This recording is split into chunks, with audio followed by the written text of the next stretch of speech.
Many thanks to my supporters on Patreon. If you'd like to join them, check the link in the description. But now, enjoy the video. If there's one thing that the average motorsport fan knows about Japan's Super GT Championship, it's almost certainly the cars. In current day, there are machines that you can only find racing here and nowhere else on the planet. In an era where motorsport is more homogenized than ever, Super GT really is something special. But looking back over the series' 30-plus year history, there have been some models that stand out for being particularly odd. In fact, there's quite a number of them. If you've clicked on this video, then you're almost certainly aware of at least a few. But just think, how much do you really know about each of them?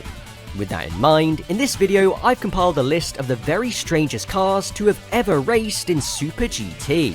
Today we'll be covering their backgrounds and origins, as well as their complete racing histories, and where possible, what happened to them next. Through this, I hope to not only introduce some cars you never knew about, but also provide a much deeper insight into those you may already do. But for the sake of this video, what am I defining as an unusual Super GT car? Of course this is very subjective, but there are three main things I'm looking for. The first is unusual base models. Cars that are based on production models that you simply wouldn't expect to see competing in a high-level GT championship at that time. The second is what I call Super GT Specials, meaning cars that have been built to race in the series either as bespoke one-offs or based on very obscure and low-volume models. And the third and final point relates to unexpected backgrounds and/or specifications. Because even if they don't appear all too unusual on the surface, some cars have unusual details that you wouldn't be able to tell just from looking at them. With all of that said, there are types of cars that I won't be talking about. For example, European GT1 cars that competed in GT500. Whilst these cars were outliers in Super GT, their stories are very well known, so I don't think there's much value in covering them here. Bear in mind that to make this video, I've had to sift through every single car that's ever raced in this series. So if there's one that you think I've missed, I didn't forget about it, I simply chose not to include it. But don't worry, we've still got a lot of fascinating cars to get through. I'll be covering each of them chronologically from the point they first appeared, starting from the series' official debut in 1994, right through to current day. So grab yourself a drink, a snack, and get comfy, because it's gonna be a long one. From repurposed Group B rally cars, to front-wheel drive hatchbacks, one-off specials, and plenty more, this is every single strange, unexpected, and obscure car to ever race in Super GT.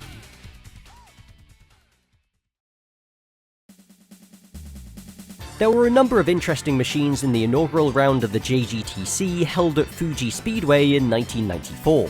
But probably the most eye-catching was the car that started on pole position, a Porsche 962C. Entered by Team Taisan, this was a Group C prototype that had previously raced in the JGTC's predecessor, the All Japan Sports Prototype Championship. But how was it allowed here? Well, in 1993, the German Dauer outfit had converted a Porsche 962 into a road car.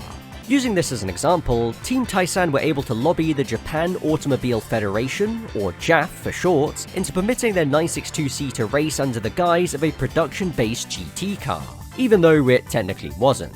The compromise was that the car had to be handicapped considerably. It was given more than 300 kilograms of ballast to bring it up to the minimum 1200 kilos, had an air restrictor fitted that reduced power, and also had its rear overhang shortened to cut downforce. Also, given that it wasn't geared for standing starts, it was at a significant disadvantage there. Despite all of that, it proved to be the class of the field at Fuji, taking pole position courtesy of Anthony Reid, before retiring with a turbo issue. It returned for round 3, again at Fuji, and after predictably falling down the order at the start, clawed its way back to the front to take a commanding win. It raced one more time that year in the final round at Mine, finishing third at the twisty track that it was far less suited to. The car was not allowed to return for 1995, with Taisan instead campaigning a 991 GT2 alongside their existing F40, thus making the 962C a one-season wonder. Among the GT1 grid in that first ever race, we can also find a Lamborghini Countach. At this point, Lamborghini had little experience in motorsports, other than their ill-fated F1 venture. The idea to race the Countach in the JGTC was organised by the Japan Lamborghini Owners Club, or JLOC for short. Their original plan was to use a fire-damaged Quattro Valvole model as a shell to build their car, but this wasn't finished in time for the first race. So they switched to a 25th anniversary Countach supplied by luxury car dealership Art Sports. The car that turned up for round 1 had received little in the way of modifications. The only changes were better brakes, slick racing tyres, a rear wing, and weight reduction through stripping the interior. Driven by Takao Wada and author of the Circuit Wolf manga, Satoshi Ikazawa, the car performed about as well as you'd expect. It was gradually upgraded throughout the season, but results still weren't forthcoming. The highlight was an 8th place in round 2 at Sendai, where it still finished behind a couple of GT2 cars. This left the team 11th in the final standings, and the Countach was then replaced for 1995. But if there's a car that perfectly encapsulates the ragtag nature of the JGTC's first season, it has to be the Lancia 037 that appeared in round 3. This is an ex-factory Group B rally car that had reportedly been driven by Marco Elen. The story goes that Italian car tuning specialists Rosso Competition had wanted to enter the JGTC with a Ferrari F40, but when that plan fell through, they turned to the 037 instead, which they already owned. The car was then modified for circuit racing by being lowered and fitted with a set of Workmeister wheels cladded in Goodyear racing slicks. Other than that, it stayed pretty much the same, including its iconic Martini livery, but also short gear ratios. Great for a rally stage, but not so good at Fuji Speedway where it topped out at around 120 miles an hour. Despite being entered in GT1, it qualified way down in 21st overall. In the race, sole driver Naohiro Furuya managed to bring it home in 12th, 9th in GT1, 7 laps down on the winning Porsche. Neither the 037 nor Rosso Competition ever returned to the JGTC, but there were plans to race the car in events like the Suzuka 1000 km and even Tokachi 24 Hours. However, these wouldn't come to fruition. There's a couple of really interesting facts about the one race it competed in. Firstly, it is still the only JGTC/Super GT race to not feature a single Toyota model. But what's more noteworthy in the context of this video is that it's also the only professional race where cars built to the Group A, Group B, and Group C rule sets competed against each other directly. The latter two of course being represented by the 037 and 962C respectively. Moving into 1995, we pick back up with the J-Lock story. After a single year with the Countach, they moved on to the Diablo Jota. This car was commissioned from Lamborghini directly by J-Lock, and represented a big upgrade on the aging Countach. However, Lamborghini's lack of experience in building race cars showed, as whilst its engine was very competitive, it was reportedly pretty awful in the corners. The car was raced in both 1995 and 1996, failing to achieve a single top 10 finish in this time as the series became more competitive. Around this point, Lamborghini was considering a Works GT1 program, and collaborated with a company called Signa Advanced Technology to design a totally bespoke version of the Diablo. In the end, they decided against it for financial reasons, at which point J-Lock approached them to buy the single prototype race car that had been built. A deal was agreed, and the Diablo GT1 made its debut in round 2 of the JGTC in 1997. The car was given special dispensation to exceed the 500 horsepower limits, but even with this, they still failed to finish in the points all year. The car did perform well in the post-season All-Star race at the Motegi Oval, before being taken out. Into 1998, the pairing of Hisashi Wada and Naohiro Furuya actually managed to finish in the points, first at Sendai with 9th place, and then again at Motegi with 10th. However, both of these results were entirely down to attrition, as the Diablo still finished multiple laps down on the winner. 1999 would see a return to form as they failed to score in any race, and the same is true of 2000. They did however manage a podium at the standalone Suzuka 1000 km this year, a result that was once again aided by most other cars retiring. For 2001, an all-new machine called the Diablo JGT1 was introduced. This car was some 200 kilograms lighter than the outgoing one, but it still struggled against the 3 works manufacturers, Nissan, Toyota, and Honda. With it, the team endured 3 more forgettable seasons before switching to a Murcielago for 2004. The Diablo did make one final appearance at the Tokachi round in 2004 as a stand-in for the Murcielago, but failed to qualify. The BMW M3 was a mainstay of the Japanese racing scene in the 90s, and this included the early years of the JGTC. 1995 saw the debut of the E36 M3 courtesy of Makaguchi Engineering, but this car has an interesting story. In 1993, the German DTM series adopted Class 1 regulations which allowed much more technical freedom. Whilst BMW did build and test a Class 1 E36, they decided against racing it. So, as a response, one of their DTM teams, Linde Rennsport, decided to take matters into their own hands. They developed and built their own Class 1 E36 M3, which they debuted partway through 1993. The car was raced through to the end of 1994, but only achieved modest results against the works cars of Mercedes, Alfa Romeo and Opel. After this, it was shipped to Japan and sold to Makaguchi Engineering, who were able to campaign it in the GT2 class of the JGTC with only minor modifications. Almost immediately, the car proved competitive, finishing second in round 2 at Fuji before taking a debut win in round 4. Another second at Mine rounded off a year in which they finished second in the team standings as well. The car would return in 1996, taking another win in round 3 at Sendai, en route to third in the championship with drivers Norio Makaguchi and Takayuki Kinoshita. 1997 saw a dip in form as the car only scored a best finish of 7th and ended the year 15th overall. Makaguchi left the series after this, and the Linde M3 was retired, having shown the strong potential that it wasn't able to in the DTM. Appearing for the first time in round 4, we can find a third-generation Mitsubishi Mirage entered by Aimei Auto, a garage based in Hamamatsu. Supposedly it originates from the Mirage 1 Make Cup in the 80s, and comparing the cars seen there to it, that seems reasonable. One thing we know about it for sure is that it's powered by the 4G63 engine from the Lancia Evolution, whilst remaining front-wheel drive. What I can also say for certain is that it wasn't very competitive. It retired from its first race after running near the back, and then repeated that in its second appearance in round 2 the following year, also at Fuji. After that display, it didn't return to the series. As was reported at the time, the team had plans of building a bespoke GT300 car based on a Mitsubishi FTO, but this never ended up happening. In current day, the Aimei Auto Garage still exists, and I believe they still have possession of the car, although I can't 100% confirm that. Team Le Mans had been competing in GT500 with a tuned Nissan Fairlady Z right from the start, but for 1996, they decided to take things up a notch. Over in the US, the 300ZX was a dominant force in IMSA GTO and later GTS. Built by Fabcar and run by Clayton Cunningham Racing, the car won multiple titles as well as major endurance races like the Sebring 12 Hours and Daytona 24 Hours. With the car being retired from IMSA at the end of 1995, Team Le Mans decided to import one of these US-built 300ZXs to race in the JGTC. Whilst it looked like a domestic Fairlady Z, it shared almost nothing in common with it. It was a space frame chassis fitted with a 4.5-litre naturally aspirated V8.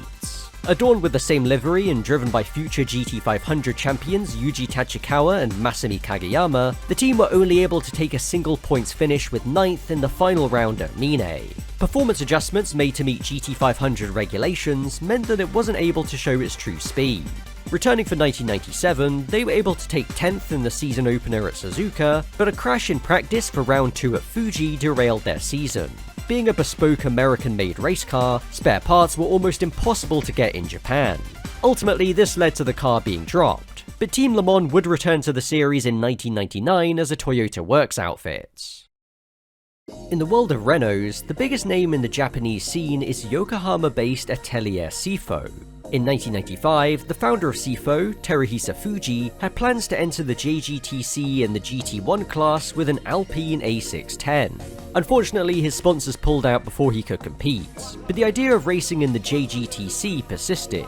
Then in 1996, the Renault Sport Spider came out and quickly found a following in Japan, as a number of cars were imported into the country. Sifo soon developed a reputation for maintaining and modifying them, both for road use and one-make racing. Using a one-make race car as a basis, they then developed their own GT300 machine. The car was modified extensively, including a large fixed rear wing and a tuned version of the engine from a Clio Maxi F2 rally car. However, one thing that didn't change was the absence of a windscreen, making it the only car in JGTC/Super GT history to not have one. For 1997, the minimum weight in GT300 was increased from 950 kilograms to 1050 kilograms. As the Spider was so light, this meant that a thick steel panel had to be installed on its underside to bring it up to spec. And here's another fun fact: during the shakedown prior to its first JGTC event, the Spider was driven by none other than French rally legend Jean Ragnotti, a personal friend of Fuji. Initially appearing in round 2 at Fuji Speedway, a blown engine in practice forced the team to withdraw. They did make it back on the grid for the season finale at Sugo, where they qualified last but one. The race itself saw torrential rain, but the duo of Tomohiko Sanako and Akira Yoshitomi survived the deluge to bring the car home 18th in class as the last classified finisher. As you can see, the team celebrated this like a win, because to them, it pretty much was. Having achieved the goal of finishing a JGTC race, Sifo retired the car, but they did still continue building cars for the Spider and later Clio 1 Mate Cups in Japan. Throughout 1995 and 1996, the Kagesen racing team had competed in GT300 with a second-generation Mazda RX-7. During this time, they achieved a handful of top 10 finishes, but nothing spectacular. For 1997, they partnered with the Tokyo College of Arts and Sciences, who aided them in developing a new car. This machine would debut in round 4 at Fuji as a first-generation Mazda Roadster. On its own, the Roadster was a pretty unusual car to see in a GT championship, especially like this with a fixed hardtop and unique aero kits. But the most unusual change was under the bonnet. This car was equipped with the same 13B2 rotor engine as their previous RX-7. Not only that, it was also a left-hand drive model, because that made it easier to package the engine. Collaborating with the Tokyo College also had benefits for both parties. On one hand, it was a way for the college students to gain more hands-on experience, and on the other, it was a cost-saving exercise for Kagesen Racing. In a way, the car was effectively a rolling testbed. Driven by Tomoyuki Hosono and team owner Toshihiko Nagami, it competed a handful of times throughout 1997 and 1998, but failed to ever reach the finish. The car was withdrawn partway through 1998, most likely due to its poor reliability, but it did resurface in a round of the Japan Le Mans Challenge at Motegi in 2006. On that occasion, it only ran in practice and not the race itself. It also made an unlikely cameo in an early 2000s anime called X-Driver, where it's driven by one of the characters. The real car is currently owned by a private collector and is sometimes shown at public events in Japan. Meanwhile, team owner Toshihiko Nagami continues to race in the Super Taikyu series. In 2025, his Nagami project team ran a Mazda Roadster with a livery directly inspired by his old GT300 car.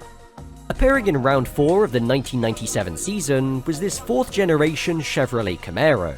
Looking like it had come straight out of the Trans Am series, this car is actually an original design that was created jointly by two companies, Yokohama-based American car specialists Advance Auto and Suzuki Racing Mechanics. Funnily enough, this wasn't actually the first time that a Chevrolet Camaro had been seen in a JGTC event at Fuji Speedway. Back in 1994, the first ever JGTC race had a Camaro as the pace car, something which was done purely for promotional reasons. Anyway, as for the race car, it was fitted with a massive 6-litre Chevrolet V8. However, this didn't seem to help it, even at Fuji Speedway.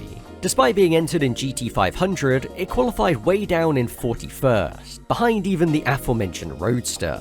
In the race, it retired after just 12 laps with an engine issue and was never seen again. Or so most people think, because the car actually resurfaced at the Suzuka 1000 km 3 years later. It didn't set a lap in qualifying and so started from the back of the grid, then in the race it spun at the first Degner and was collected by a Ferrari. It retired after just 47 laps. After this, it made its way to Europe where it was entered into various amateur races and hill climb events by Swiss driver Daniel Bucchi. In fact, the car has continued to evolve and still competes to this very day. But speaking of Chevrolet, that leads me to the Chevrolet Cavalier. Between 1996 and 2000, this car was sold in Japan as a right-hand drive Toyota badge model. The idea behind this was to prevent US lawmakers from putting more sanctions on vehicles imported to their country by demonstrating the opposite, that US models could be popular in Japan. Toyota went all in on this idea with a big marketing campaign. In 1997, Craft were one of a handful of teams running the Toyota MR2 in GT300, which they had built and introduced the previous year. Whilst not being a works team, they were affiliated with Toyota directly. Through this connection, they were persuaded to turn the humble front-wheel drive Cavalier into a GT300 machine. Using know-how from their Corolla touring car, as well as its 3SGE engine, the Toyota Cavalier GT300 was built and debuted in round 4. The car was piloted by Kumi Sato and Minoru Tanaka, finishing 16th on debut. But in only its second race at Mine, they were able to achieve an impressive 4th in class. With the car having clear potential, they continued with it into 1998, scoring points on 3 occasions with a best finish of 7th. After this season, Kraft moved on to another project, giving the Cavalier an early retirement. An interesting piece of trivia is that for round 2 in 1998, Kumisato was due to be joined in the Cavalier by Junko Mihara. This would have been the JGTC's first ever all-female driver lineup. However, this is also the event in which Tetsuya Ota suffered his fiery accident, with the whole meeting eventually being cancelled due to the poor conditions. Thanks to this, Sato and Mihara never raced together, and to this day there has still never been an all-female driver crew in Super GT. Whilst Subaru is a pretty common name in circuit racing today, it really wasn't back in the 90s. So it caused quite a stir when an Impreza turned up to the final round of the JGTC in 1997. The car was entered by Cusco Racing in GT300, a sub-brand of Karossa who already had a lot of experience in rally and dirt trial events. The car was a 2-door GC4 model that had been converted to run as rear-wheel drive only, and used an EJ20 Boxer engine tuned by STI. In its debut, the car was plagued by issues, so it was treated more as a shakedown event. The team returned in 1998, scoring 8th place at the season opener. In round 5 at Motegi, drivers Katsuo Kobayashi and Hideyuki Tamamoto would qualify on pole, and then go on to take an unlikely victory, albeit one aided by low success ballast and fortunate timing with the safety car. In the end, this would be the highlight in an otherwise mediocre year, as even with that win, they would only rank 13th in the championship. In 1999, they signed Toyota GT500 driver Tatsuya Tanegawa and became a more consistent points threat, ending the year 11th with a single podium, as well as winning the post-season All-Star race. 2000 and 2001 saw more podiums as they ranked 9th, then 8th. For 2002, a new car was brought out based on the latest GD Impreza. As the road car was only produced as a 4-door model, so too was the GT300 machine, making it the first of its kind in the series. Racing under special approval in 2002, before this body style was officially allowed from 2003, the new Impreza scored 2 podiums and another 8th in the championship. However, even though the car continued to be developed over the next few years, their performance gradually dropped. From 2003 to 2005, the Impreza would only achieve a single podium and a best championship result of 11th. So, Cusco decided to sit out the first few rounds of 2006 as they developed a new car, and the end result was this, the Impreza WRX STI.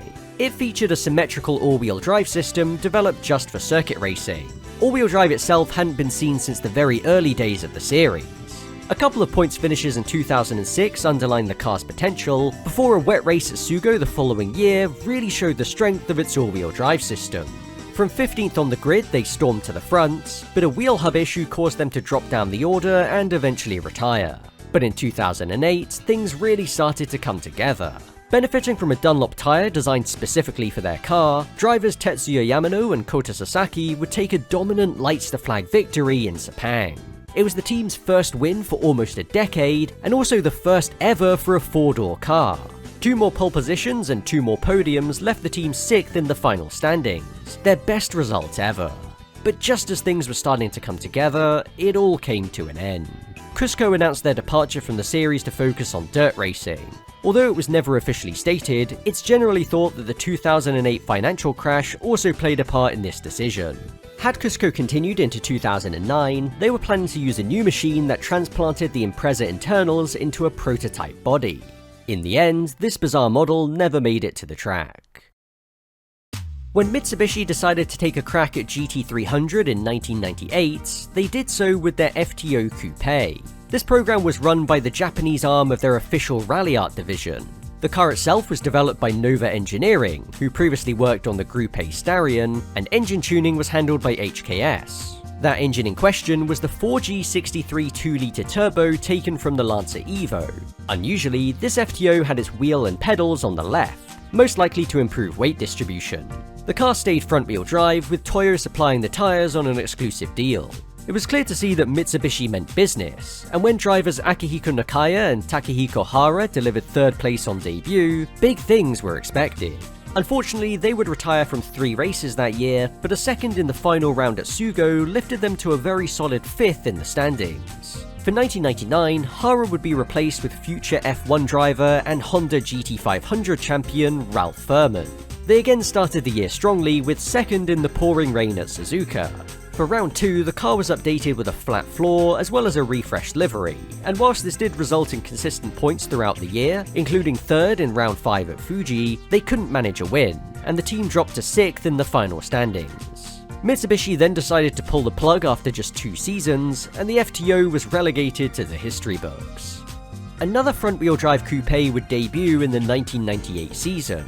Having taken the GT300 title in their first year with a Nissan Silvia, Racing Project Bando developed a new car based on the ST202 CLK.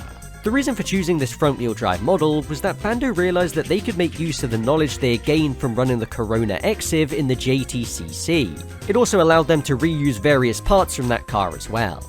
Their CLK was fitted with a 3S GTE engine, as well as the front end off a GT4 model, which gave it a more aggressive look. The car appeared for the first time in round 4 at Fuji, finishing 7th, before really showing its potential by claiming 3 back-to-back podiums to round off the year. Amazingly, despite missing the first 3 races, driver Manabu Orido was still classified 2nd in the championship.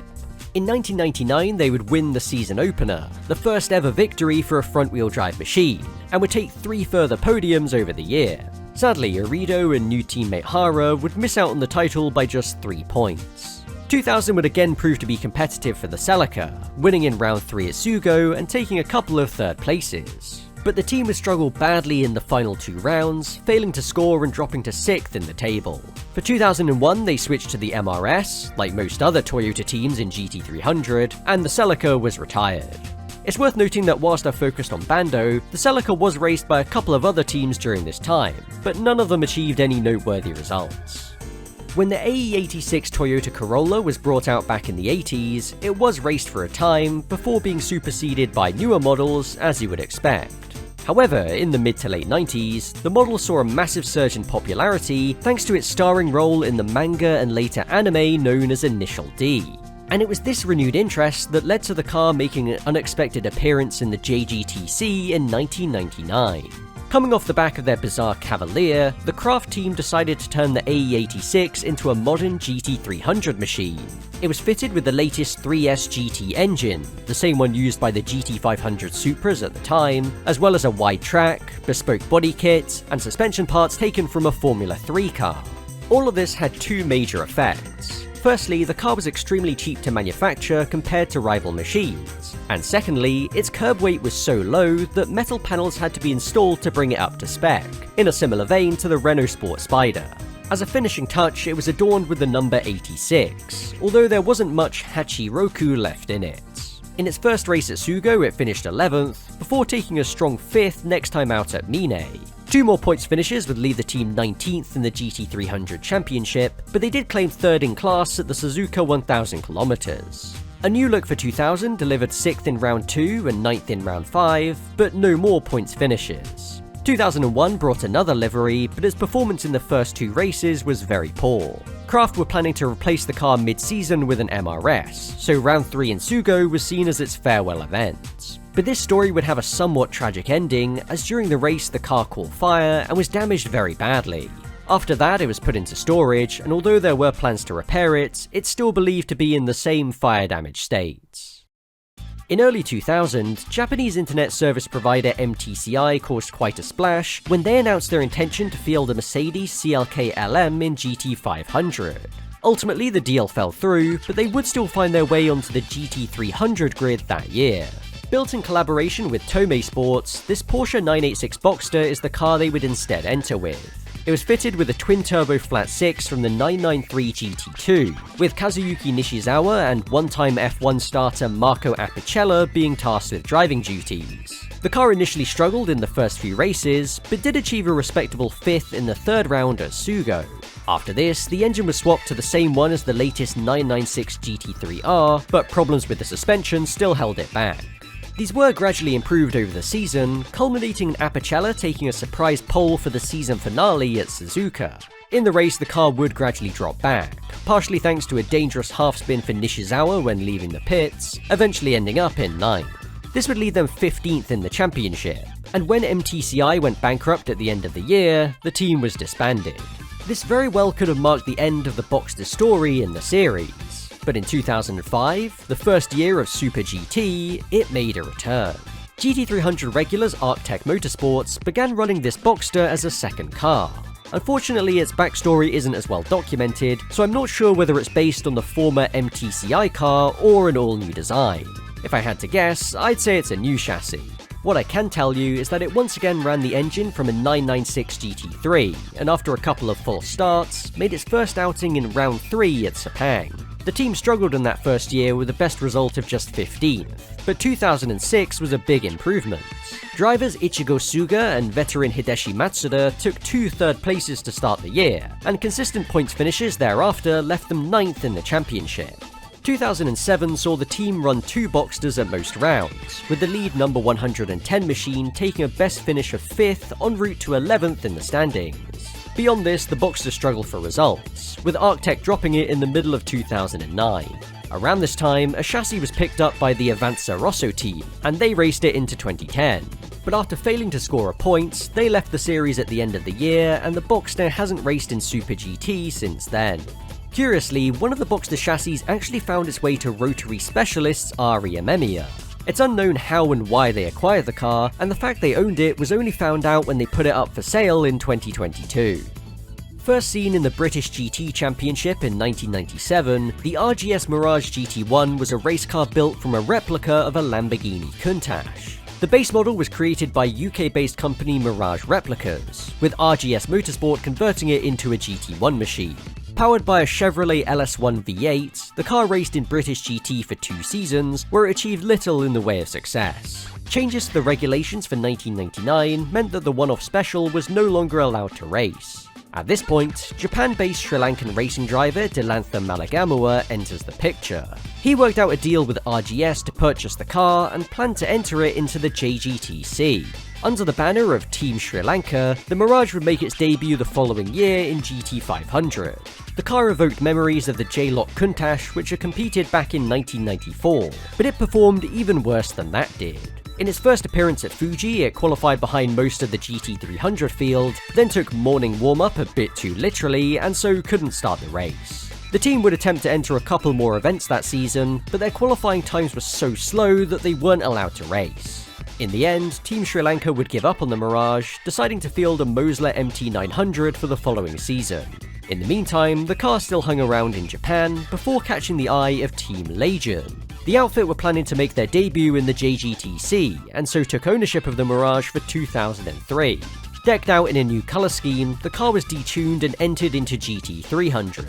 However, even here it proved hopeless as it was miles off the pace. From the 6 events it entered, it failed to qualify twice and then retired from the other 4. In the end, it wouldn't even get to see out the season as a testing crash wrote off the chassis. Beyond this point, it never raced again, and some of the sources I've found implied that the car was then scrapped, but I can't confirm that.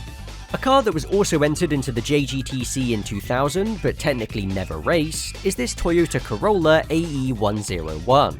This Bomex-sponsored car ran under the banner of Team Mind. Not much is known about it other than its engine being a 3SGE, and its suspension was reportedly adapted from a Corona Exif touring car. The car was first entered into round 2 at Fuji Speedway but didn't compete, before reappearing at the same track for round 4. On this occasion the car did run, but failed to qualify for the main race and then never returned. It does have the distinction of being the 5th and final front-wheel drive car to ever be entered in the series though. Oh, and one final thing, Bomex did make a road-legal version of this car, which is a pretty cool legacy for a machine that ultimately achieved nothing. Did you know that in the early days of the JGTC, a C4 Chevrolet Corvette almost raced in GT500? Japanese Corvette specialist West Racing had planned to enter the series back in 1994, and they were even present at the pre-season photo shoots. However, financial difficulties pushed their entry back to 1995 before they gave up altogether. The reason why I'm bringing this up now is because in 2002, a C4 Corvette did finally appear in the JGTC. Built and entered by the small Zip Speed operation, the car sported highly modified bodywork. Somehow, its resemblance to the then current Corvette C5R I don't think was coincidental. This C4 was entered into GT300 across 5 races that season and failed to qualify for a single one.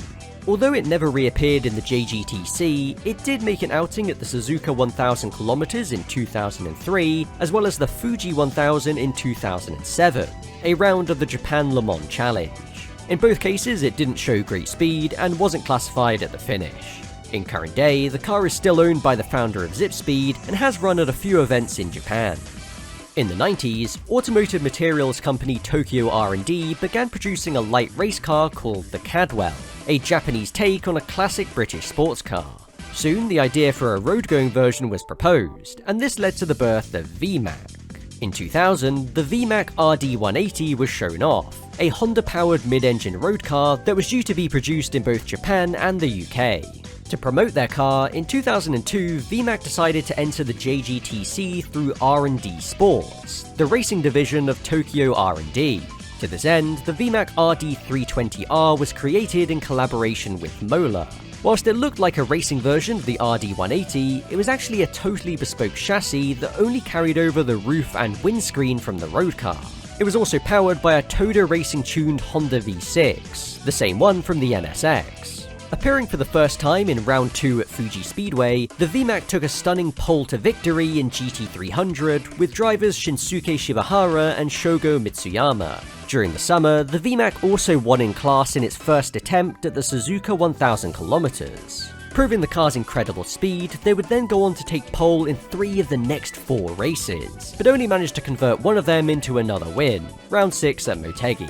But a third win from second on the grid at Mine put them into the lead of the championship heading to the final race. However, thanks to the VMAC's overwhelming speed, by this point the organisers had imposed an extra 150 kilograms on it in addition to its success ballast. As a result, in the finale it could only finish 7th, as the ARTA MRS snatched the title away with 4th. For 2003, R&D decided to fit the car with a Zytec V8 and enter it into GT500 as the VMAC RD350R. Sadly, against the works teams it wouldn't stand a chance, scoring points once all year and ending the season 20th in the standings. However, Team B1, later known as Team Mac, would make their debut in the series with the RD320R in GT300, taking second place in the third round at Sugo. R&D Sport would make one final attempt at GT500 in 2004, when they fitted a VMAC with a Mugen V8, creating the RD408R, but it would only manage 13th in its sole appearance at Suzuka. Beyond this point, they would concentrate solely on GT300, and there would be a number of teams running customer VMACs as well. One of them would be Cars Tokai Dream 28, and although they never won with a VMAC in Super GT, they did give the car a second-class victory, as well as an overall podium, at the Suzuka 1000 km in 2005. In 2006, the car would win in round 3 at Fuji with R&D, as well as at Okayama, courtesy of Direxit Motorsports. The latter was actually in championship contention right to the final race, but ultimately ended up in 3rd. The same scenario would play out for R&D Sport the following year, as they took a win in round 7 at Autopolis and ended the year in 3rd. However, from then on, the aging VMAC's competitiveness started to decline. At the end of 2008, R&D Sport became independent from Tokyo R&D and moved on to another project, leaving just a handful of customer teams to continue running the car. In 2010, Team Mac ran an RD408R that had its engine changed to a flat 6 from a Porsche 911 GT3. With it, they scored points a handful of times, ending the year in 12th. The final VMAC to race in the series was fielded by RQ's Motorsports, who failed to score in 2012. A rule change in GT300 the following year ultimately called time on its competitive career. HKS is a pretty famous name in the world of Japanese tuning and motorsports. After their brief exposure to the JGTC through their involvement with the Mitsubishi FTO, in 2002 they decided to dive in at the deep end and enter GT500 with their own car. They considered various foreign models to use as a basis, but eventually settled on the Mercedes CLK. It's rumoured that HKS approached Mercedes directly to work with them, but they weren't able to reach an agreement. In the end, the car they ended up producing was a totally original machine. Although it resembled the CLKs seen in the DTM at the time, it had almost nothing in common with them. Powered by a Mercedes M119 V8, a version of which had been used in Mercedes GT1 and Group C cars, the HKS CLK made use of a pipe frame construction and a full carbon fiber body. Modifications to a car's frame were only permitted from 2003 onwards, so HKS had to be given special permission to enter the car in 2002. Appearing for the first time in round 2 at Fuji, various delays prevented the car from qualifying, and engine problems in practice next time out at Sugo also scuppered their plans. Returning for round 6 at Motegi, the CLK qualified 9 seconds off the GT500 pole time, but was still allowed to race under exemption by the clerk of the course. It didn't really make much of a difference because the car suffered an engine failure after just 3 laps in the main event. Next time out at Mine, they yet again qualified last, but did manage to improve on their previous results by surviving for 7 laps before blowing up. In the season finale at Suzuka, they did actually reach the checkered flag in 15th, 4 laps behind the winner. Seeing how much work was required for them to be competitive, HKS pulled out of the series prior to the 2003 season. Since then, the CLK has been stored at the HKS Museum in Fujinomiya. The Ferrari 360 is a model that had appeared in GT300 as early as the 2000 season. However, the car you see here, entered by Gaynor starting in 2003, is a little bit different. That's because it was designed from scratch by Dome. Now, as well as being one of Honda's flagship GT500 teams, Dome were also responsible for building their NSX GT, with Mugen handling the engine side. Using the knowledge they gained from the NSX, they constructed the chassis and body of this 360 in a similar way. The car was then fitted with the V8 from its predecessor, the F355, with tuning by Toda Racing. As engine output was restricted to just 300 horsepower, using a smaller and lighter unit was prioritized, hence this decision. In its debut season, the car scored a second in its 4th race at Fuji, as well as pole position in round 7 at Octopolis. In the latter, it was on course to win, before dramatically running out of fuel on the final lap, but it was still classified second. For 2004, Gaynor introduced a second chassis, and this car would avenge their previous defeat at the season opener, courtesy of Tetsuya Tanaka and Atsushi Yogo. 2 more podiums would leave them 3rd in the championship, albeit some way off the top 2. Gaynor would continue with the car into 2005, but its results in the first half of the season were not as strong as the previous year. It was felt that the Ferrari engine was too inefficient, and so for round 4 at Motegi, the team made the radical decision to swap the engine in the number 11 car. The one they chose in replacement was a Mugen MF408S, a bespoke racing engine originally designed for LMP1 machines. This combination of Dome chassis and Mugen engine meant that this was effectively a Ferrari with Honda DNA. With the new engine, the 360 was able to take second in round 6 at Fuji, before winning the finale at Suzuka to end the year 4th in the championship. However, come 2006, the car reverted back to its previous engine. Although I couldn't find any clear statements, it's rumoured that Ferrari themselves threatened legal action against the team, prompting them to undo the change.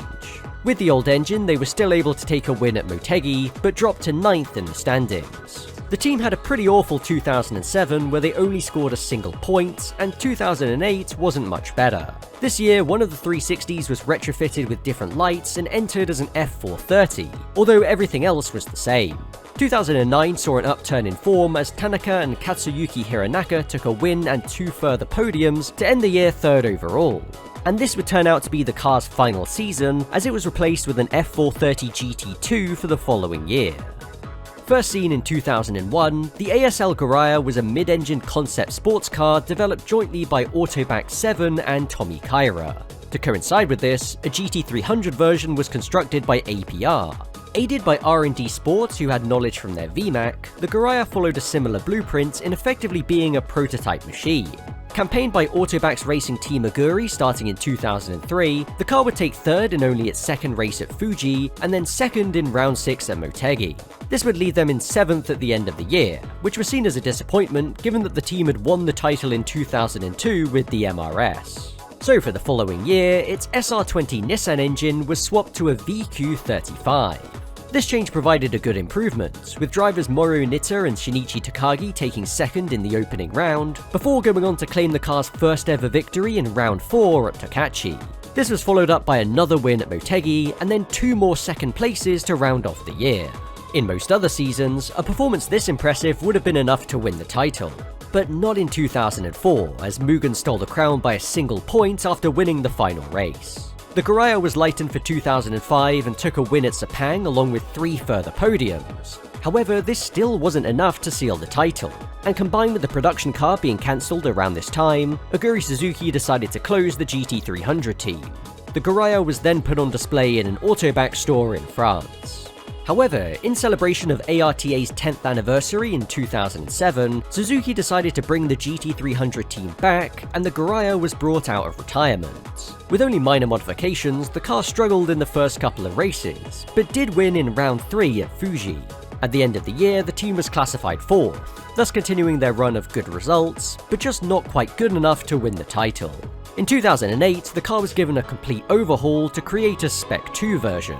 With it, the team scored 2 wins, but yet again finished 1 agonizing point off the top.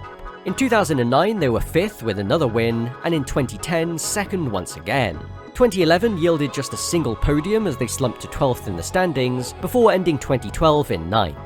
From 2013 onwards, prototype race cars, as well as ones based on low-volume production models, were outlawed, and the Garaiya's 10-year stint in the series came to an end. In 2003, Racing Project Bando brought out a successor to their previous Celica, with a new machine based on the 7th generation model. Or at least, that's what it looks like.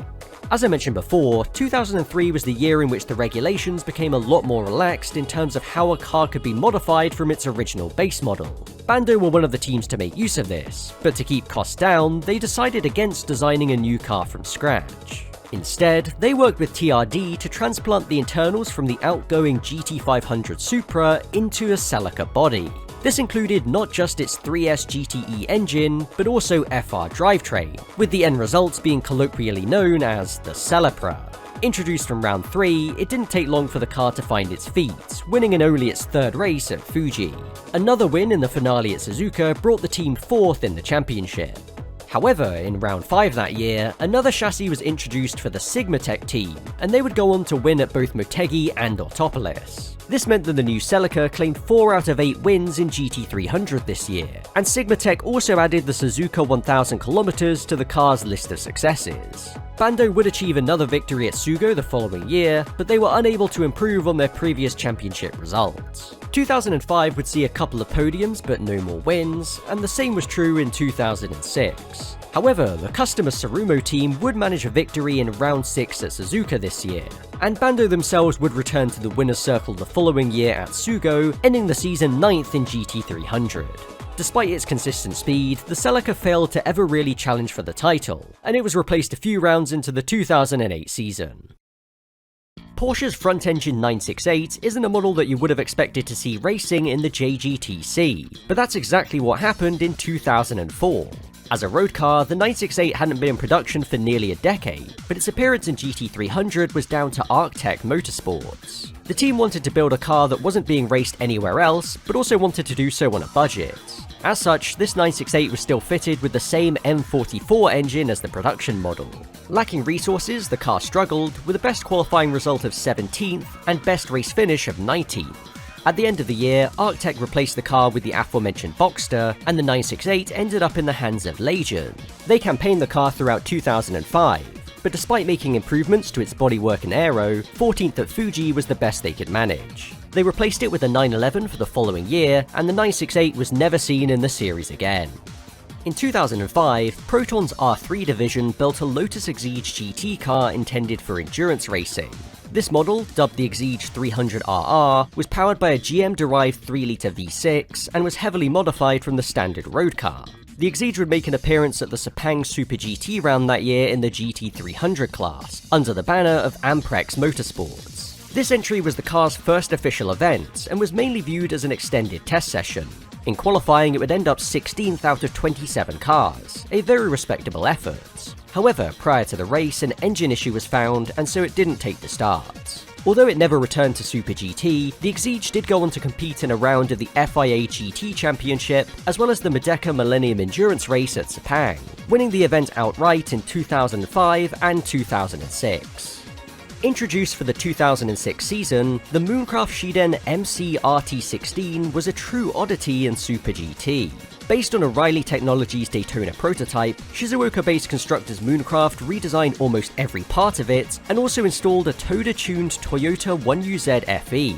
the name Shiden was derived from the Shiden 77, a prototype race car built by Mooncraft that raced in the Fuji Grand Champion series back in the late 70s, itself taking the name from a World War II fighter plane. Mooncraft originally planned to create a road-going version of the new Shiden, however this never ended up happening. Although this made it a pure prototype by every definition, it was still allowed to race in Super GT. Campaigned by Cars Tokai Dream 28 in GT300, the car would score solid points during the first half of the year, but showed impressive speed by taking pole in rounds 3 and 4. It would take another pole position in round 8 at Autopolis, this time managing to convert it into a first victory. This result thrust it into the lead of the championship heading to the final race at Fuji. However, the car would lack pace here, eventually finishing outside of the points. Their title rivals in the Aria Memiya RX-7 meanwhile would secure 6th after the number 62 VMAC dramatically ran out of fuel on the final corner. Shiden drivers Kazuo Takahashi and Hiroki Kato would end the year level on points with their rivals, but ultimately lost the title on countback. 2007 would start strongly for the Shiden, taking 2nd in the first 2 races, and then going on to win the flagship Suzuka 1000 km. Once again, the team would head to the finale at the head of the standings, but once again they would lose on countback, after tying on points with the number 101 APR MRS. If there was any consolation though, they did secure the team's championship thanks to consistent results. 2008 would see the car finish on the podium 4 times, but no wins left them 4th in the championship. The first few races of 2009 were decent, but then came round 4 in Sepang.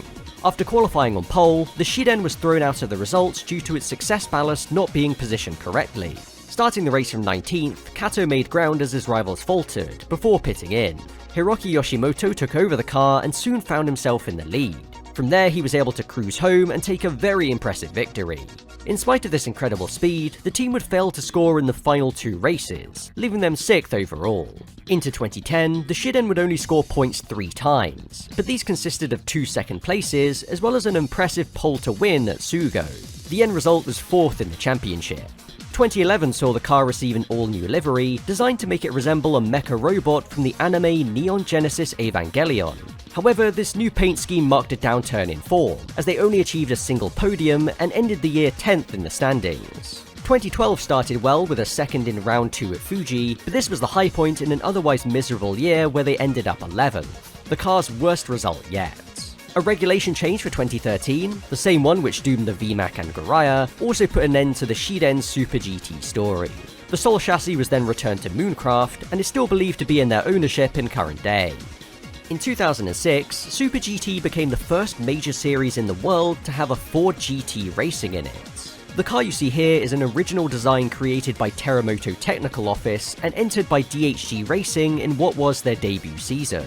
Like most Super GT cars by this point, it was a tube frame chassis, but the GT's usual 5.4 litre V8 was replaced by a bespoke 3.5 litre race engine. Officially known as the DHG D35806V V8, it was really just a modified Mugen MF308, an engine that was used for many years in Formula Nippon. After failing to qualify in Okayama, the car made its race debut in round 3 at Fuji where it finished in the top 10. Drivers Daisuke Ikeda and Hidetoshi Mitsusada would improve on that next time out at Sepang with 5th.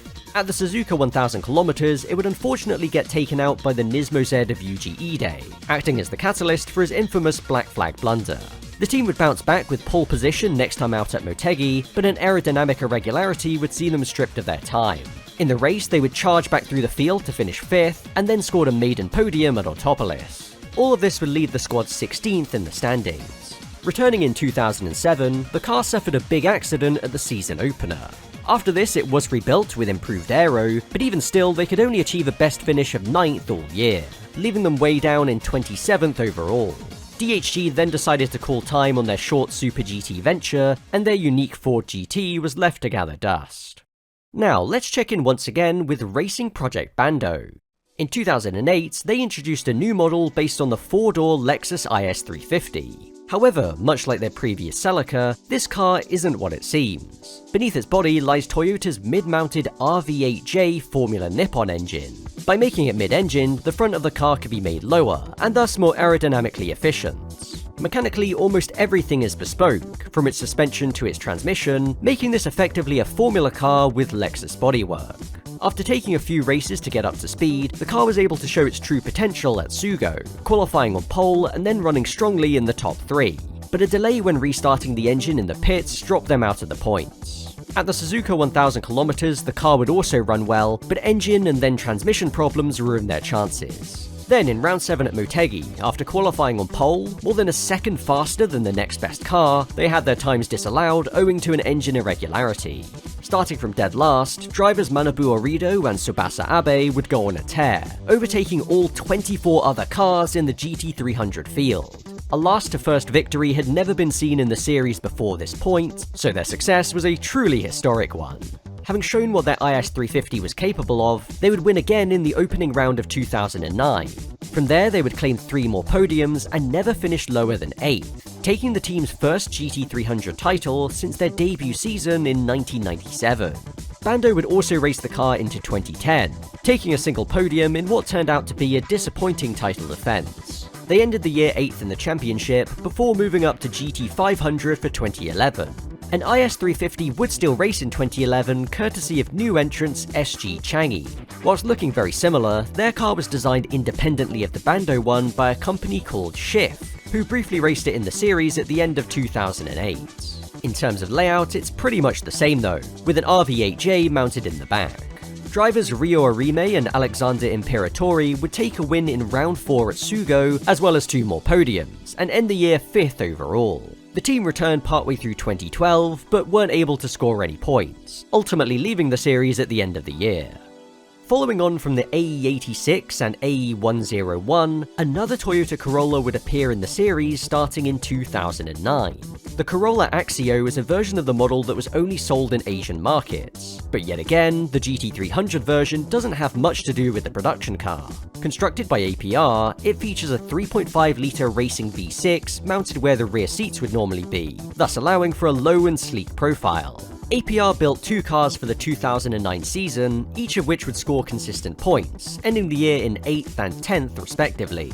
2010 would see an upturn in form, as the number 31 scored a podium at Sugo. However, the number 74 really impressed in round 3 at Fuji. It just about managed to hold off the ARTA Garaiya, a car that was also built by APR, to take the checkered flag first. 2 more podiums meant that the team were in contention for the title right to the final round, but a non-score at Motegi left them 5th overall.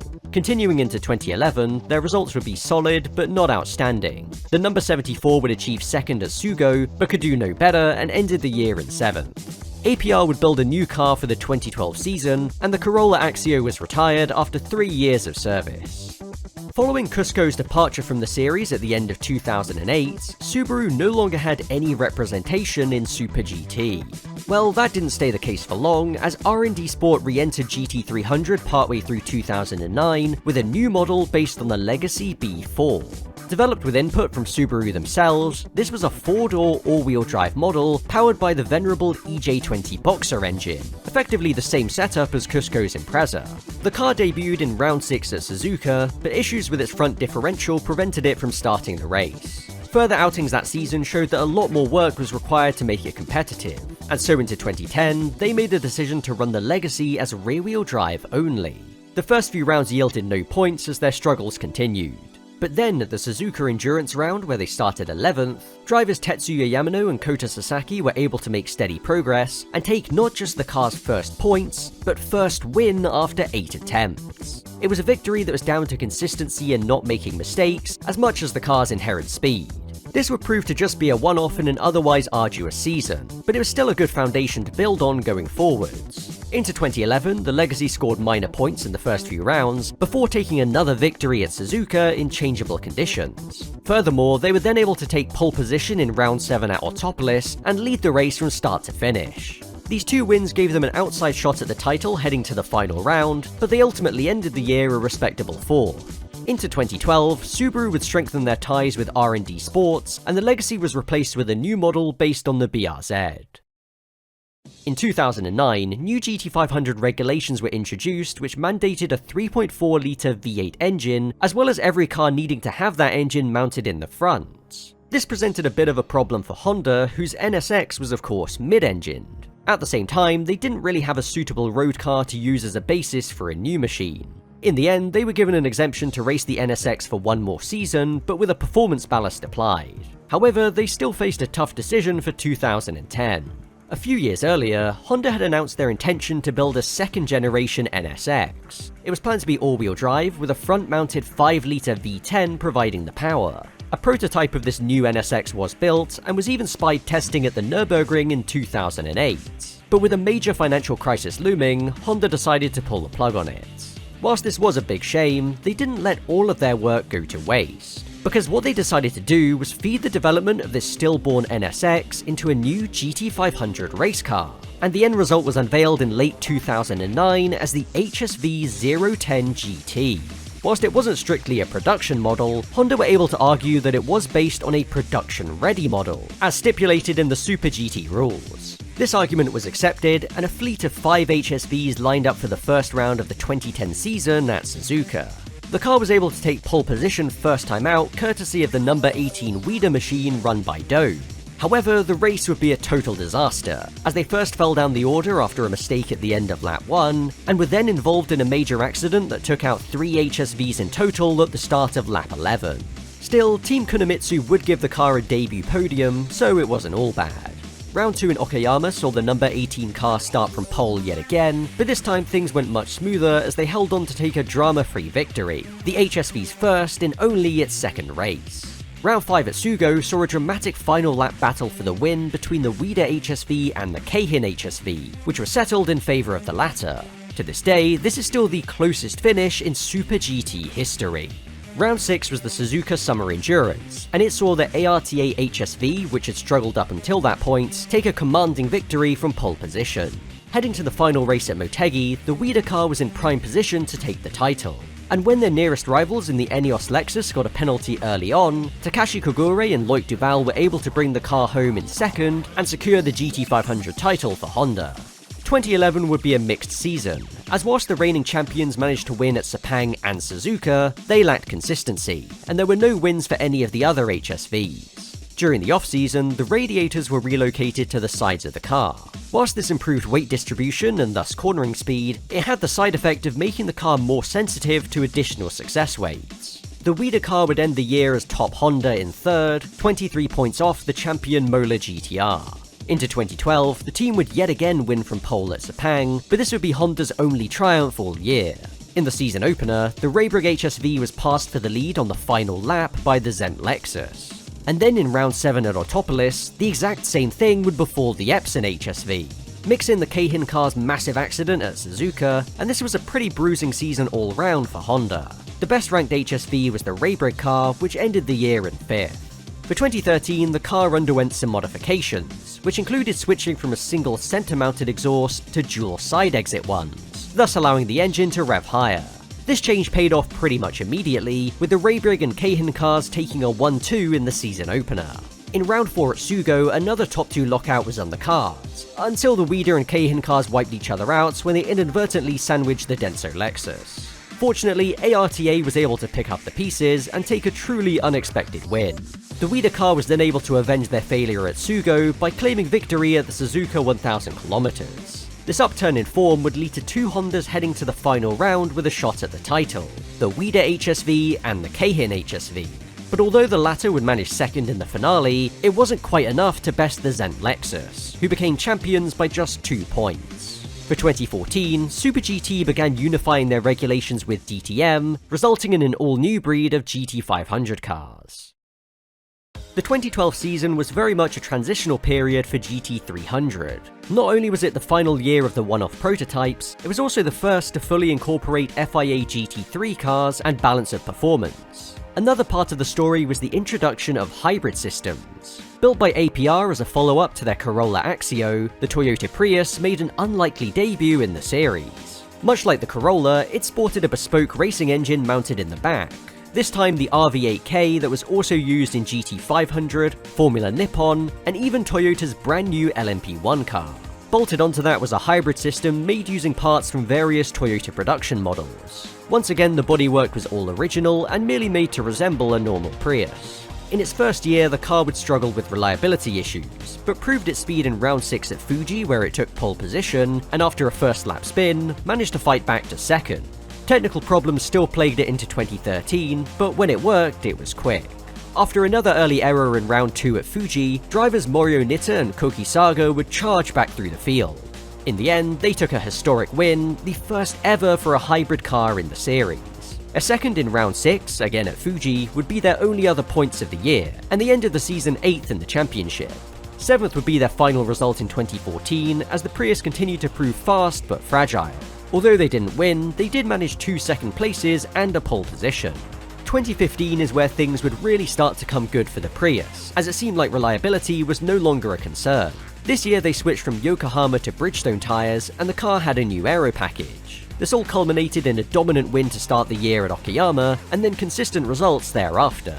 Sadly, the Gainer GTR was just too dominant for them to really challenge for the title, but they did bookend the year with a pole to win at Motegi. Into 2016, APR introduced a new model based on the 4th generation Prius. Thanks to homologating it just a few days before a new rule came into force, which required cars to have their engines placed in the same position as the road-going model, the Prius was able to remain mid-engine. It also now made use of a supercapacitor as part of its hybrid setup, with the old system being transferred to a second Prius. In round 3 at Sugo, the lead number 31 car would take the first victory for this new Prius, and there would be a couple more podiums later in the year. But yet again, this resulted in a distant runner-up finish in the championship. 2017 would be a challenging season, as although they managed 3rd in round 5 at Fuji, the Prius struggled for form and ended the year way down in 16th. Keen not to repeat this in 2018, the team brought in GT500 champion Kohei Hirate, and things began to improve. 4 podiums over the year showed great consistency, and a shot at the title was once again on the cards. However, they yet again couldn't quite seal the deal, coming within just over 2 seconds of the Leon Mercedes in the finale, who took the crown instead. For 2019, APR brought out Prius V3. This new car was based on the GR Sport Prius PHV model, and as per the new GT300 regs, had its engine positioned at the front. Said engine was also different, now changing to the V8 from the Lexus RCF GT3. The number 31 car used the same hybrid setup as the old Prius, but the number 30 was run without it. Either way, it didn't seem to make a difference, as both cars struggled massively and failed to score points all year. The car did improve in 2020, the number 31 even taking pole in round 3 at Suzuka, but could still only manage 18th in the standings, with the best result at 5th. In 2021, every JAF GT300 car was given an extra 20 kilograms of ballast, but the Prius was the model that suffered the most. The number 31 machine already carried an extra 50 kilos because of its hybrid system, so it was at a significant disadvantage throughout the season. That was until round 6 at Autopolis, when it received a small bump in the BOP. Making full use of this, the car stormed to pole position, and then drivers Saga and Nakayama led from start to finish to give the Prius V3 its first ever victory, and the team's first in more than 5 years. The series organisers quickly undid the BOP change, and the car reverted to backmarker status for the rest of the year and into the following one too. The Prius would not score a single point in 2022, and after a massive crash behind the safety car in the finale at Motegi, was retired for good. APR did have plans to build a new machine based on the 5th gen Prius, but production delays for the road car caused them to change tack. For 2023, they built a Lexus LC500H fitted with the same engine and hybrid system from the Prius, and have raced it ever since. However, the non-hybrid Prius has been brought out a few times since then for testing duties. The Prius wasn't the only hybrid car to appear in Super GT in 2012. That year, Honda unveiled a GT300 version of their CRZ. Constructed by M-Tech, aka Mugen, this car was converted from front-engine front-wheel drive to mid-engine rear-wheel drive, just like the Prius. Said engine was a 2.8-litre twin-turbo V6 from an LMP2 car, mated to a bespoke hybrid system from Zytec. The CRZ debuted in round 4 and didn't take long to get up to speed. Its first pole came in only its second outing at Suzuka, and although a penalty ultimately ruined their chances there, they would achieve 3rd next time out at Fuji.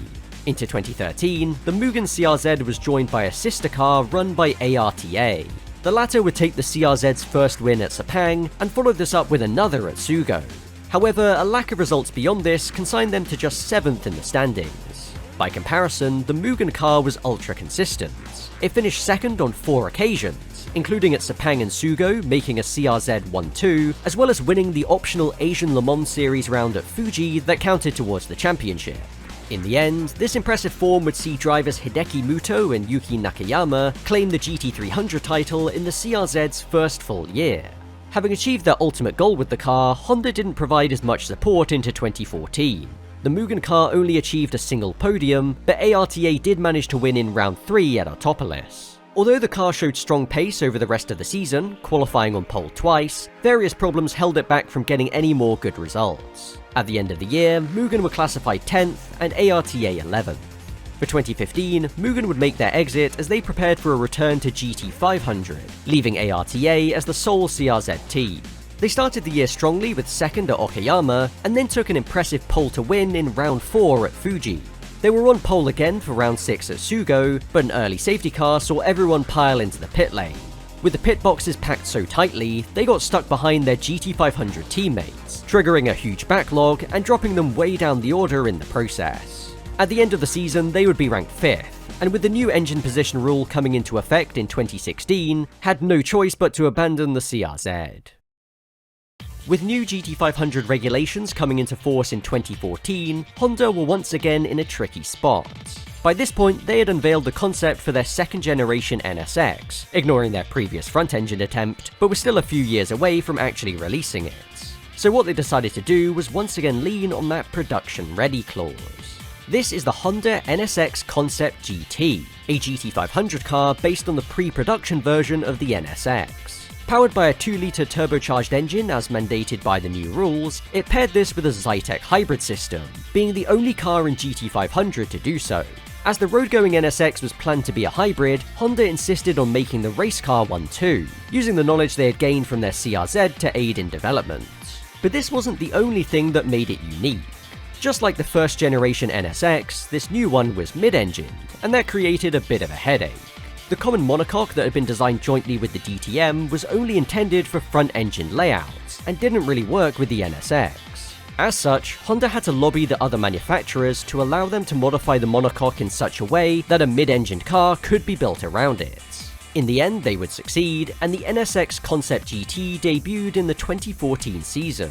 Dome took the car's first win in heavy rain in round 5 at Fuji, but this wasn't necessarily reflective of its true pace. The power from its hybrid system was limited to prevent Honda from having an unfair advantage, and they were also given a higher minimum weight, much like the old NSX. Whilst 2 more podiums were put Dome 4th in the championship, no other Honda team managed to crack the top 10. 2015 would see the Raybrigg NSX win in round 6 at Sugo, as well as finish 3rd in the championship. But yet again, Honda was still a step behind Toyota and Nissan in terms of raw speed, as evidenced by the fact that the NSX still hadn't managed to get a pole position. Supply issues meant that the car had to run without its hybrid system in 2016, and this exposed various deficiencies with Honda's combustion engine. The Epson car did take pole at the Suzuka 1000 km, and there were a handful of podiums too, but for the first time since 1997, Honda failed to win a race in GT500. Not only that, but Honda teams locked out the bottom 5 places in the championship, a result that was reflected in the final race of the season at Honda Own Motegi. For 2017, a new car was introduced based on the production NSX, and whilst it looked very similar, it was an all-new chassis that even had a new non-hybrid engine. This next entry is a little bit different, as instead of covering one car, or successive versions of the same model, we're going to be talking about several. In the early 2010s, there was a noticeable shift from the original GT300 cars that had been a staple of Super GT, towards more European-designed GT3 machines. Noticing this trend, the Grand Touring Association, who run the series, started thinking of ways to promote more teams to use cars that were built in not just Japan, but Asia generally. By collaborating with race car constructors Dome, the concept of the mother chassis was born.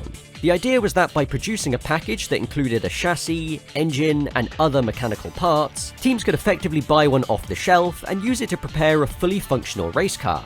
In theory, the same principle could also be used for production road cars, and various concepts were drawn up demonstrating this. Dome created the chassis, and when it came to GT300, the engine chosen was a detuned Nissan VK45DE, as used in LMP2 and previously GT500. However, as teams would be responsible for the bodywork, their cars could resemble models from various different brands. As such, the engine was rebadged as a GTA V8 to obscure its origins. The first mother chassis, or MC, built was a Toyota 86 for Toyota Team Thailand, as a way to promote the idea in the wider Asian markets. It first raced in the Thailand Super Series in 2014, before making a one-off appearance in the Thai round of Super GT, finishing 14th on debut. The following year, there would be 3 teams campaigning the MC86, and Team Tetsuya would give it a first victory in round 6 at Sugo. But 2015 also saw a second mother chassis design run by Cars Tokai Dream 28, who you'll remember from when I covered the Shiden. Working again with Mooncraft, they had considered making a second, or technically third generation Shiden as a mother chassis car, but in the end went with a Lotus Evora. The decision to go with this unexpected model ultimately came down to driver and team owner Kazuo Takahashi. He had a preference for mid-engine cars, as that's what he had raced for his entire career until then, and at the same time, he was the director of LCI, the official importer and distributor for Lotus cars in Japan. In its first year, the MC Evora showed good potential by qualifying on pole twice, but could only manage a best race finish of 7th. However, it would fail to score any points in 2016. This was in complete contrast to Team Tetsuya's MC86, which was upgraded for this season. In this form, it would take 2 wins on its way to sealing the GT300 title. One advantage that mother chassis cars had was very low weights, which resulted in low tyre wear, meaning that in some races they were able to save time in the pits by opting not to change any tyres. 2017 marked the appearance of another new mother chassis, the Toyota Mark X. This car was run by Saitama Toyopets, a chain of Toyota dealerships. Whilst the cars based on the 86 and Evora at least resemble their respective road cars, it has to be said that this Mark X looks nothing like the model it's based on. As a 4-door car, the proportions are completely different. Either way, it wasn't particularly competitive. This year would see reigning champions Team Tetsuya qualify on pole 4 times, but they only converted one of those into a victory, ending the year 6th overall. The following year they would again be the top MC in 7th with a couple of podiums, but Team Up Garage would take the car's only win in the season opener. In 2019, Tetsuya would continue to show the car's one-lap speed with 3 pole positions, but could only achieve a best finish of 4th, leaving them 19th in their final year with the car. After years of underwhelming results, the Evora finally came good in 2020, winning in round 2 at Fuji Speedway. There would also be podiums for the MC86s of Team Mac and new recruits Inging, who ended the year as the top mother chassis in 9th. Into 2021, Cars Tokai Dream 28 and Inging joined forces to run the Evora under the banner of Muta Racing. They would go on to achieve another win in round 3 at Motegi, ending the year in 11th in what would turn out to be a swan song for the MC Evora. By 2023, there was only a single mother chassis left on the grid, the 86 that had been raced by Team Max since 2015, making it the oldest car in the series. For the most part, they were only able to achieve the odd points finish and sometimes podium, usually at Suzuka where the car always ran well. But now we reach 2025. This year, the pairing of Iori Kimura and Yusuke Shiotsu were able to become regular point scorers. In round 6 at Suzuka, they finished 4th on the road, but were promoted to 3rd after a car ahead was disqualified. Then, in the final race at Motegi, they started 2nd and employed the trusty no-tyre change strategy to jump into the lead. From there, they held on to take what was not just the first win for a mother chassis in more than 4 years, but also Team Mac's first ever in Super GT after well over 2 decades of trying. This also gave them their best ever championship result of 7th. As of writing, it hasn't been confirmed whether they'll continue with the car into 2026, but if not, this is a pretty good way to sign it off. We've covered various 4-door cars in this video, from the Subaru Impreza and Legacy to the Corolla Axio and Prius. Cars like these have always been relegated to GT300, at least that was until 2024. Once again, Honda found themselves in a bit of a predicament. At that point, they had been racing a front-engined version of their NSX Type S model in GT500, but that ended production in 2022. Around the same time, they brought out the latest version of their Civic Type R.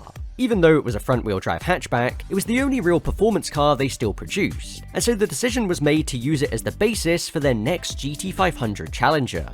Unveiled in early 2023, the Civic Type R GT was a pure rear-wheel drive silhouette race car that merely shared a resemblance to the Civic. Even still, it did retain the road car's hatchback design, which gave it some very unusual proportions. Somewhat ironically though, the Civic actually fit into the Class 1 regulations much better than the mid-engine NSX ever did. Debuting in 2024, Team Kunimitsu would give the car a podium first time out, before Real Racing took pole position in round 2 at Fuji. But in the race, they would only be able to convert this into another third place. It wouldn't be until round 4, again at Fuji, that the car would score a debut win courtesy of ARTA, after Civics locked out the top 3 positions on the grid. There would be no more wins beyond this, but the Stanley Civic was in contention for the title thanks to some very consistent results. In the end, the AU Tom Supra was simply too far ahead, but Team Kunimitsu did claim the runner-up spot. Honda hoped to build on this into 2025, but things didn't really go to plan. The problem they found this year was that the car didn't have any particular strengths, meaning that no matter which track they went to, its performance was average at best. When coupled with Toyota being the class of the field in GT500, halfway through the year, things were looking pretty bleak. The number 16 ARTA car did score back-to-back poles at Suzuka and Sugo, but failed to convert either of them into a top 3 finish. Heading into the final 2 races, it really looked like Honda would go winless in GT500 for the first time since 2016. But in the penultimate round at Autopolis, after a mediocre qualifying, the Civic started moving forwards in the race. Coupled with problems for some of the Toyota teams, in the end, Honda was able to take a shock podium sweep, with the Stanley car securing the top spots. The duo of Tadasuke Makino and Naoki Yamamoto once again had a shot at the crown. In the final race at Motegi, they employed a daring no-tyre change strategy to get into the lead, but eventually dropped back to finish 4th on the road. This once again left them as second best to the AU Tom squad, but they did at least prevent Toyota from taking a clean sweep of the top 5 places. By this point, Honda had already made the decision to bring out a more conventional GT500 car for 2026, based on their new Prelude Coupe model. This brought an end to the Civic's tenure after just 2 seasons, the shortest run of any Works GT500 car in Super GT history. And with that, we're now right up to date. By my count, that was 37 different models, not including variations. Through this journey, we can start to piece together the various factors that led to this series having so many unique cars. In the early days, there were a lot of amateur teams, usually based out of small tuning shops or specialist garages. In many cases, their choice of car was mainly down to convenience. As they already had experience working with certain models, you can understand why they would decide to use them to enter the JGTC instead of a more conventional machine. At the same time, cost was also clearly a factor. Many of these teams were being run on a shoestring budget, and so their entries were just cobbled together from whatever they had access to. Moving forwards, we started to see more unusual race cars being introduced for competitive reasons. In the most extreme cases, these models were designed specifically to exploit the rules, and could even be considered as loophole cars. I think what really drives this home is the fact that out of all of the cars I've covered today, 18 of them managed to win at least once, and 5 of those even delivered championships. But even with all of that considered, I believe that above all else, there is one ultimate factor that explains why Super GT has had so many fascinating machines over the years. Right from its inception, there's always been this underlying spirit of doing something not because it's necessarily the most optimal, but simply because you can. Sure, you could just buy a proven race car off the shelf and be successful, but it means so much more to do it your way. I think that a lot of teams and constructors take real pride in this idea, and it helps to explain why so many of them were willing to honestly just make their lives more difficult by building and racing such unusual machines. It's part of the culture of Super GT. This is a mentality that I really admire, and so many of the cars I've covered today only exist because of it. Going through the years, it's hard not to notice the decline in truly unique cars in more recent times. Of course, GT500 is still a totally distinct category, but the lower class has become a stronghold for the FIA GT3 cars that we see racing pretty much everywhere else. That said, we can still find bespoke GT300 cars from the likes of R&D Sport with their BRZ, Gainer, who has a custom Nissan Z, and most notably APR, who not only build their own LC500, but also the GR86 and Supra. Whilst none of these cars were quite strange enough for me to include in the main video, they all display the same determination to not just be different, but also show what you can achieve when you really put your mind to it. I didn't mean to get so inspirational, but either way, I hope you've enjoyed this trip down the rabbit hole that is Super GT's strangest cars. If you're still hungry for more, I've made several videos where I go much more in depth on many of the cars and teams mentioned here, so check out the playlist in the description if you're interested. For now, all that's left for me to say is thank you for watching, and have a good one.